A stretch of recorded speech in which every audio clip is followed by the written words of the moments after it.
A ver, segar el césped. Para muchos es una tarea más, ¿verdad? Algo que toca hacer el fin de semana y punto. Pero ¿y si te dijera que en realidad es toda una ciencia? Un arte que, si se hace bien, es la clave para tener un césped no solo bonito, sino súper sano. Porque al final, la forma en que cortamos la hierba es lo que define su futuro. En este repaso vamos a tocar 5 puntos clave. Primero, lo básico, la introducción y ese primer corte tan importante. Luego, 2 reglas de oro, que de verdad hay que grabarse a fuego.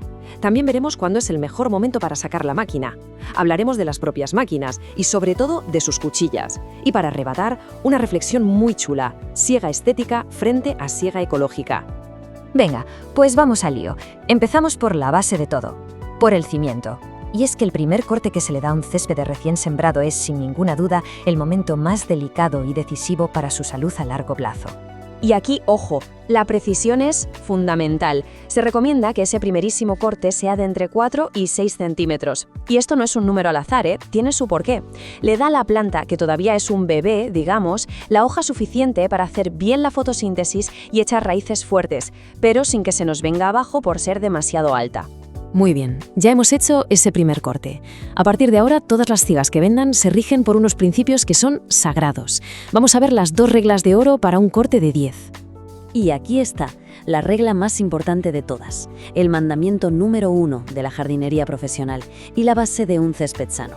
Dice que nunca, jamás se debe cortar más de un 30% de la altura total de la hierba de una sola vez.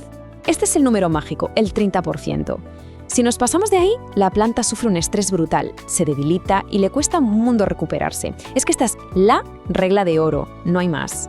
Claro, aquí viene la pregunta del millón. ¿Y qué pasa si se nos ha ido de las manos?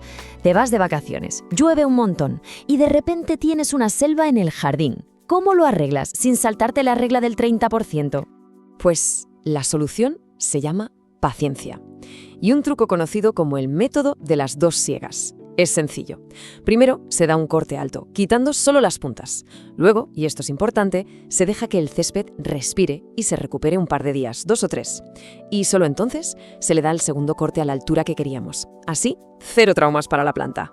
Ya sabemos cuánto cortar. Ahora, la pregunta es ¿cuándo? Porque en esto de la siega, acertar con el momento lo es absolutamente todo.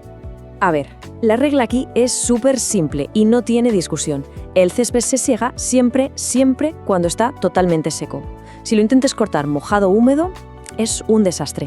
El corte queda fatal, a trozos, la máquina sufre y, lo peor, es que compactamos el suelo y podemos fastidiar las raíces. Para asegurarse de que está seco, un par de trucos de sentido común. Si hay riego automático, con aspersores o lo que sea, es clave apagarlo el día de antes. Y por supuesto, antes de enchufar la máquina, tocar el suelo, que no esté demasiado húmedo. ¿Y cada cuánto hay que cortar? Pues bueno, el propio césped te lo va pidiendo. Lo normal es que en primavera y verano, que está a tope de crecimiento, se necesite un repaso a la semana. Ya en otoño la cosa se calma y con una vez cada 15 días suele ser suficiente. Aunque claro, esto depende mucho del clima de cada sitio y del riego que tenga. Bueno, ya hemos hablado del cuánto, el cómo y el cuándo. Toca hablar del con qué. Vamos a meternos con las herramientas del oficio, las máquinas y, sobre todo, con sus cuchillas. En la mayoría de jardines lo que vemos son segadoras rotativas, son las de toda la vida, muy versátiles. Pero luego están las helicoidales, que son las que se usan para céspedes de élite, como los de los campos de golf. La diferencia es brutal. Estas cortan la hierba con un movimiento de tijera, súper limpio, sin desgarrar la hoja. El acabado es de otro nivel. Pero da igual la máquina que se tenga, da igual si es la más cara o la más barata. Hay una pieza que es, de lejos, la más importante de todas, la que de verdad hace el trabajo.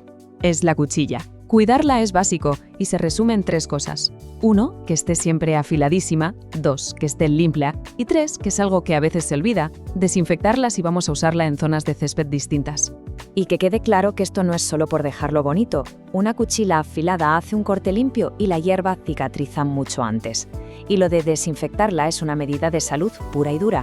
Es la forma de no ir pasando plagas, hongos o cualquier enfermedad de una parte del jardín a otra. Y llegamos ya al último punto, que a mí me parece muy interesante.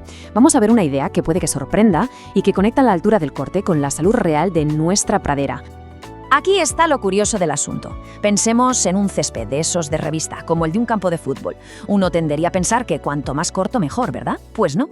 Resulta que dejarlo un pelín más alto es mucho más ecológico y al final mejor para el propio césped. Y aquí se ve perfectamente el porqué. Una hierba un poquito más alta crea como un pequeño colchón que sombrea el suelo. ¿Qué conseguimos con eso? Pues que retiene mucho mejor la humedad y necesita menos riego. Y además, esa misma sombra protege las raíces del calorazo del verano. Es un cambio mínimo con un beneficio ecológico enorme. Así que, después de todo esto, la reflexión final es una pregunta muy sencilla. ¿Qué es un césped? ¿Es una simple alfombra verde que hay que tener cortita y ya está? ¿O es lo que de verdad es? Un pequeño ecosistema que hay que entender y cuidar. La respuesta, en realidad, está en cómo enfocamos esa tarea de pasar la segadora